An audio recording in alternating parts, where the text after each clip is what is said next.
أهلا بكم من جديد. قال المركز السوداني الإخباري للخدمات الصحفية المقرب من الحكومة السودانية قال إن مواطنا سودانيا أصيب بالرصاص عندما أطلقت دورية تابعة للجيش المصري النار على مجموعة من السودانيين المناقبين عن الذهب في منجم داخل الحدود السودانية قرب منطقة وادي العلاق بين البلدين.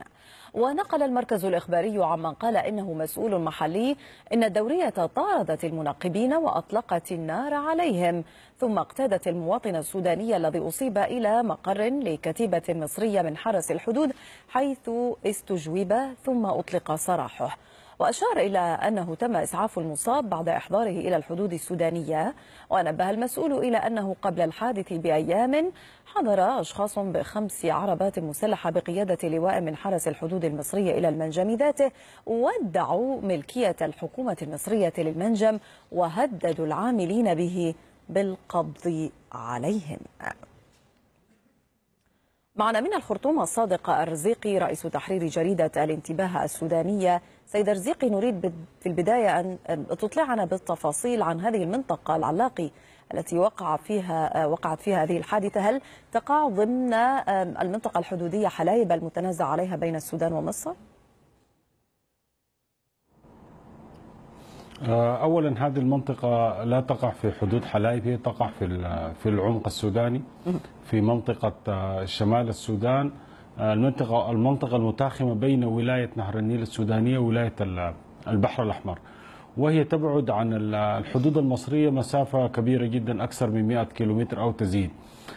في منطقة وادي العلاقي يوجد عدد كبير من المعدنين التقليديين السودانيين في هذه المنطقة، وكانت هنالك محاولات سابقة، ليست هذه هي المحاولة الأولى، محاولات سابقة من القوات المصرية في التدخل في هذه المنطقة ومصادرة ما يمتلكه المعدنين السودانيين من أدوات ومن معدات، وكذلك مصادرة ما لديهم من ذهب أحيانا.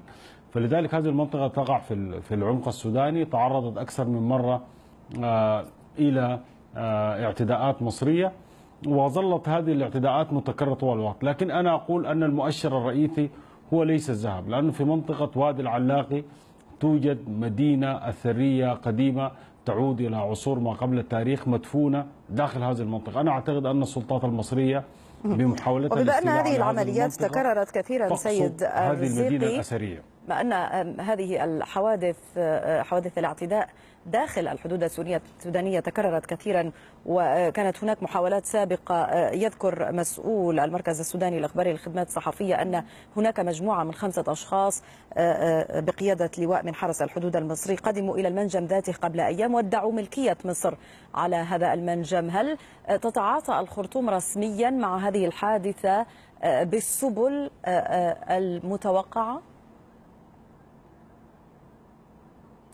الخرطوم تعاملت مع هذا الملف بجدية، وتعلمين أنه سبق قبل أكثر من عام أو عامين توجد قضية المعدنين السودانيين الذين اعتقلوا في مصر بحجة أنهم توقلوا داخل الأراضي المصرية. تم اعتقالهم لفترة طويلة ولم يطلق سراحهم إلا بعد تدخل الرئيس البشير مع الرئيس المصري، ولكن لا تزال السلطات المصرية تحتجز معدات وسيارات وآليات هؤلاء المعدنين المصريين. هذا الملف مفتوح بين السلطات الرسمية في السودان ومصر، وتجري مباحثات مستمرة لإفراج السلطات المصرية عن هذه المعدات.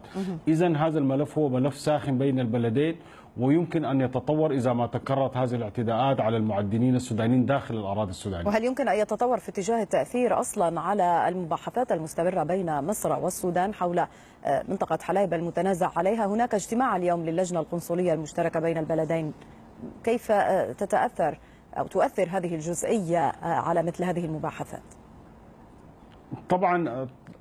طبعا قضية حلايب هي عقدة العلاقة السودانية المصرية الآن، وأنا أعتقد أن هذا هو ملف آخر مفتوح بين البلدين. وأنا أقول أن هنالك فعلا تدخلات، وقد تكون هنالك أطماع مصرية في بعض المناطق السودانية الأخرى، لأن هذه المنطقة منطقة العلاقي تبعد حوالي 250 كيلومترا من حدود السودان مع مصر في حلايب، ولا علاقة لها بمثلث حلايب. هذه منطقة أخرى، توجد أطماع مصرية أخرى في هذه المنطقة.